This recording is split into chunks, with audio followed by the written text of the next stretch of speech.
தேங்காவும் கேஷ்யூநட்டும் சேர்த்து ஒரு பாயாசம் செய்து பார்க்கலாம்.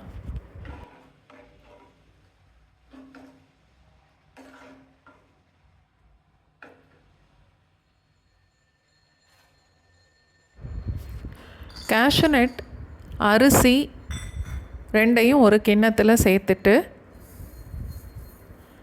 கழுவிட்டு அரை கப் அளவுக்கு பால் சேர்த்து 1 மணி நேரம் வரைக்கும் ஊற வைக்கணும்.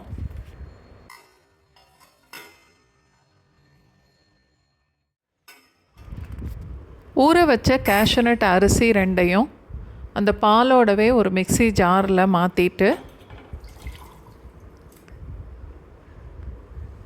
அதோட தேங்காவும் சேர்த்து ரவா பதத்தில் அரைச்சா போதும். நைஸாக அரைக்க வேண்டாம்.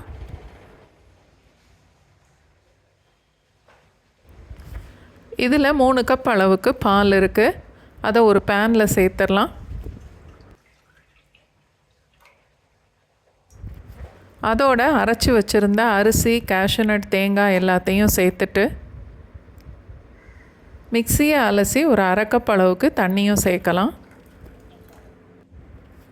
1/2 டீஸ்பூன் ஏலக்காய் தூள், ஒரு 1/4 டீஸ்பூன் அளவுக்கு உப்பு எல்லாத்தையும் சேர்த்து அடுப்பை மீடியம் ஃப்ளேமில் வச்சுட்டு கைவிடாமல் கிளறிட்டே இருக்கணும்.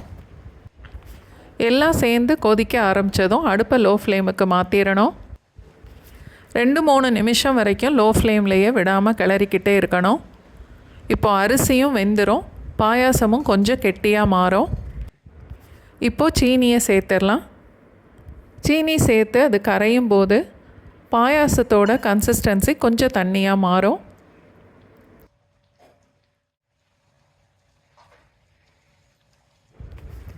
சீனி சேர்த்து நல்லா கலந்துட்டு 2 நிமிஷம் வரைக்கும் லோ ஃப்ளேம்லேயே கொதிக்க விட்டால் போதும்.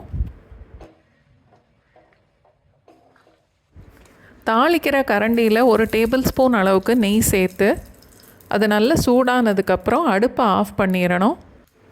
10 இல்லை 12 பாதாம் பருப்பு இந்த மாதிரி பொடிசாக கட் பண்ணி அந்த நெய்யோட சூட்லேயே வறுத்துட்டு பாயாசத்தோடு சேர்த்துடணும்.